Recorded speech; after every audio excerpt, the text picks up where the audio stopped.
By 1964, Bumpy Johnson was 60 years old. He had been in and out of prison for more than 30 years.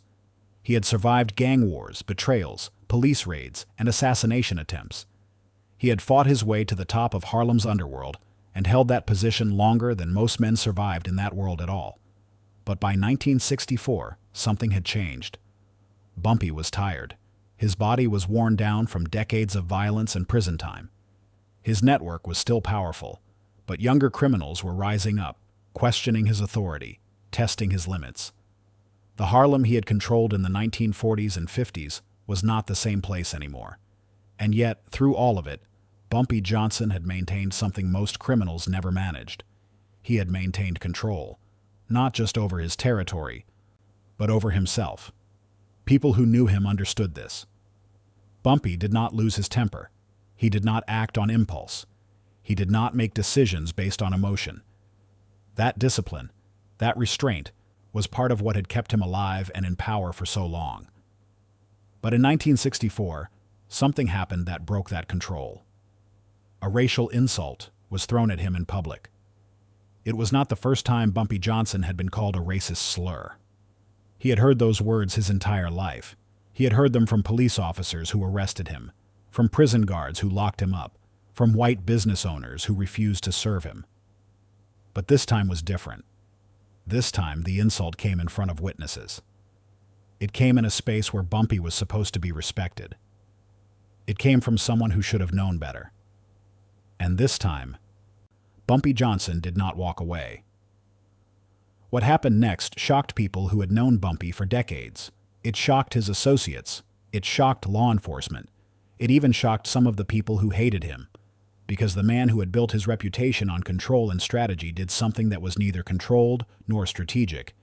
He responded with violence, and he did it in a way that made it clear this was not about business. This was personal. To understand why this moment mattered, it is necessary to understand where Bumpy Johnson was in his life by 1964 and what kind of pressure he had been living under for years. Bumpy Johnson was born in South Carolina in 1905. He moved to Harlem as a teenager and quickly fell into the criminal world. By the 1930s, he was working as an enforcer for Stephanie St. Clair, one of the most powerful numbers runners in Harlem.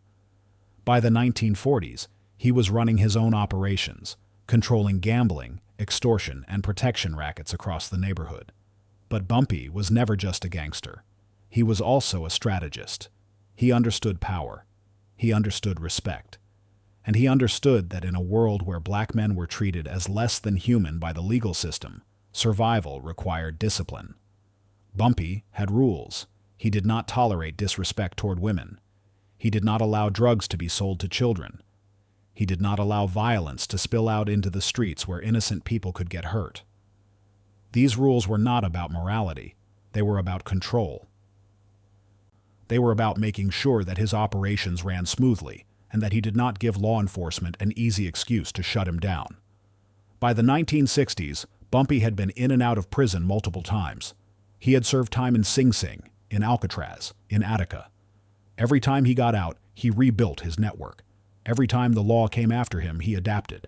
He survived because he knew how to play the game. But survival came at a cost. By 1964, Bumpy was older and slower. His health was failing. He had spent so many years in prison that his connections outside were weaker than they used to be.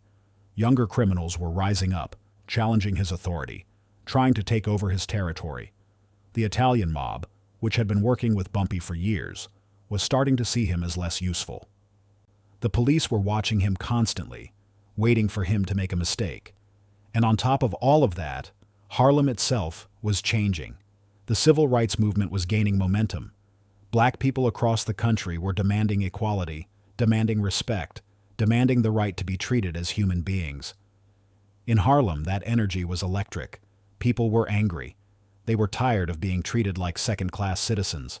They were tired of police brutality, of poverty, of being locked out of opportunities that white people took for granted. Bumpy Johnson understood that anger. He had lived with it his entire life, but he also understood that anger could be dangerous. Anger could get people killed. Anger could destroy everything he had built. So Bumpy kept his anger under control. He channeled it into strategy. He used it to fuel his operations, to build his power, to protect his people. But he never let it take over. Until 1964. The incident happened in a public setting. The exact location is not entirely clear from historical records, but witnesses later described it as a place where Bumpy was known and respected. It might have been a club, a restaurant, or a social gathering. What is clear is that Bumpy was there with associates, conducting business or socializing, when someone made a mistake. A white man, either a rival, a businessman, or someone connected to law enforcement, directed a racial slur at Bumpy Johnson. The word was not whispered. It was not said behind closed doors. It was said loud enough for other people to hear. It was meant to humiliate. It was meant to remind Bumpy Johnson that no matter how much power he had in Harlem, no matter how much respect he commanded, he was still a black man in a country that treated black men as less than human. For a moment, Bumpy said nothing. Witnesses later described the silence that followed as chilling. People who were there said they could feel the tension in the room. They said they could see something shift in Bumpy's face. And then Bumpy Johnson moved. What happened next was not a calculated hit. It was not a strategic elimination of a rival. It was not a message sent to intimidate others. It was a beating. Bumpy Johnson, a man who had spent decades mastering control, who had built his reputation on discipline and strategy, lost that control in a single moment. He attacked the man who had insulted him. He did it with his hands. He did it in front of witnesses, and he did not stop until other people pulled him away. The man who had insulted Bumpy was badly injured. He was hospitalized. He required medical treatment for his injuries. And word of what had happened spread through Harlem almost immediately. People were shocked, not because Bumpy Johnson was violent. Everyone knew he was capable of violence, but because this was not how Bumpy Johnson operated. This was not strategic. This was not controlled. This was raw, unfiltered rage, and that terrified people. Because if Bumpy Johnson, the man who had survived decades of violence by staying calm and calculating, could lose control like this, then what did that mean for everyone else? The reaction to the incident was complicated. Some people in Harlem saw it as a moment of pride. They saw a powerful black man standing up to racism in the most direct way possible. They saw someone refusing to tolerate disrespect, refusing to bow down, refusing to let a white man humiliate him without consequence. In a time when black people were being beaten, arrested, and killed for demanding basic human rights, there was something almost heroic about Bumpy's response. But others saw it differently.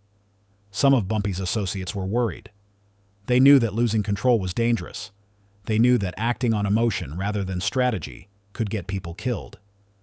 They knew that the police would use this as an excuse to come after Bumpy even harder. And they were right. Law enforcement responded quickly. The police had been watching Bumpy Johnson for years, waiting for an opportunity to take him down. This incident gave them exactly what they needed. They had witnesses. They had a victim. They had evidence of assault. Bumpy was arrested. He was charged with assault and battery. He faced the possibility of going back to prison. But even with the legal consequences looming, Bumpy did not seem to regret what he had done. People who spoke to him afterwards said he seemed almost relieved, as if, after decades of holding everything in, after decades of controlling his anger and his pain and his exhaustion, he had finally let it out. And there was something tragic about that, because the incident in 1964 was not a victory. It was not a moment of triumph. It was a breaking point. It was the moment when a man who had survived by staying disciplined finally reached the end of his restraint. The legal fallout from the incident was significant. Bumpy Johnson faced serious charges. He could have gone back to prison for years, but Bumpy had survived the legal system before, and he knew how to navigate it. He had lawyers. He had connections. He had people who owed him favors. In the end, the charges were reduced. Bumpy avoided a long prison sentence, but the damage was done. The incident marked a turning point in his reputation. People in Harlem still respected him, but they also saw him differently. They saw him as older, more vulnerable, more human. The image of the disciplined strategist who never lost control was cracked, and Bumpy knew it. By the mid-1960s, Bumpy's power was declining. Younger criminals were taking over. The Italian mob was distancing itself from him. The police were watching him more closely than ever, and his health was getting worse. He had a few more years left. He would continue to operate in Harlem, continue to command respect, continue to fight for his place in a world that was changing faster than he could adapt to. But the incident in 1964 stayed with him. It stayed with the people who witnessed it. And it stayed with the people who heard about it. Because it was a reminder that even the most controlled, the most disciplined, the most strategic people have limits. And Bumpy Johnson had reached his. The story of what happened in 1964 is not just about one violent incident. It is about the weight of living under constant pressure, constant surveillance, constant disrespect. Bumpy Johnson had spent his entire life navigating a world that treated black men as disposable. He had survived by being smarter, tougher, and more disciplined than everyone around him. He had built an empire in Harlem by controlling not just his territory, but himself. But control has a cost. For decades, Bumpy had absorbed insults, threats, and violence without reacting. He had stayed calm when others would have exploded. He had kept his emotions in check when others would have let them take over. But in 1964, something broke. Maybe it was the exhaustion of decades of fighting. Maybe it was the realization that no matter how much power he gained, he would still be treated as less than human by people who saw only his skin color. Maybe it was the knowledge that his time was running out, that his body was failing, that the world he had controlled for so long was slipping away. Or maybe it was just one insult too many. Whatever the reason, the incident in 1964 was a moment of human breaking. It was a moment when the mask of control slipped and the man underneath was revealed. And that man was tired. He was angry. He was hurt. People who study the history of organized crime often focus on strategy, on power, on the mechanics of how criminal empires are built and maintained. But they do not always focus on the human cost of that life. Bumpy Johnson paid that cost every day of his life. He paid it in prison cells. He paid it in violence. He paid it in the constant knowledge that no matter what he achieved, he would never be seen as equal by the people who controlled the systems of power in America. And in 1964, that cost became too much to bear. The incident did not end Bumpy's career. He continued to operate in Harlem for several more years. He continued to command respect. He continued to fight for his place in a world that wanted to erase him. But he was never quite the same after that moment. The discipline that had defined him for decades was still there, but it was fragile. The control that had kept him alive was still present, but it was cracked. And everyone who knew him understood that something had shifted. Bumpy Johnson died in 1968. 4 years after the incident. He collapsed in a restaurant in Harlem and died of a heart attack. He was 62 years old. By the time of his death, the world had changed around him. The civil rights movement had won major victories. Black people were demanding and gaining more rights, more opportunities, more recognition as full human beings. But Bumpy Johnson did not live to see the full impact of those changes.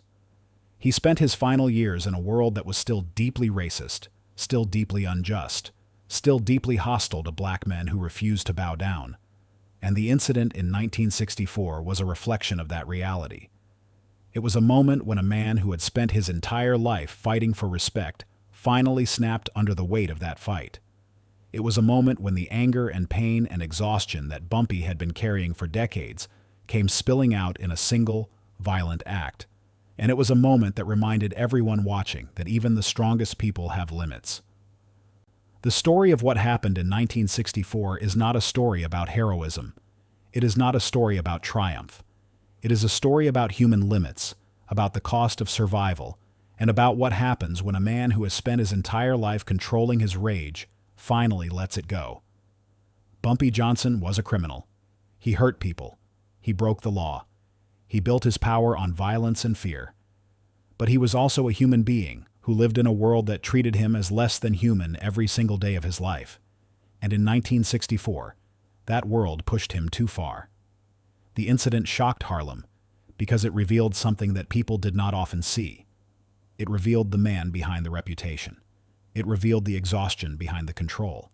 It revealed the breaking point that every person has, no matter how strong they appear.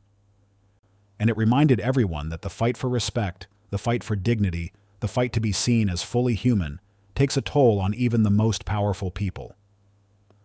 Bumpy Johnson spent his life trying to control that toll. He spent his life trying to stay disciplined, to stay strategic, to stay ahead of the forces that wanted to destroy him. But in 1964, he could not hold it together anymore. And what happened next was not about strategy. It was not about power. It was not about control. It was about a man who had finally reached the end of his restraint.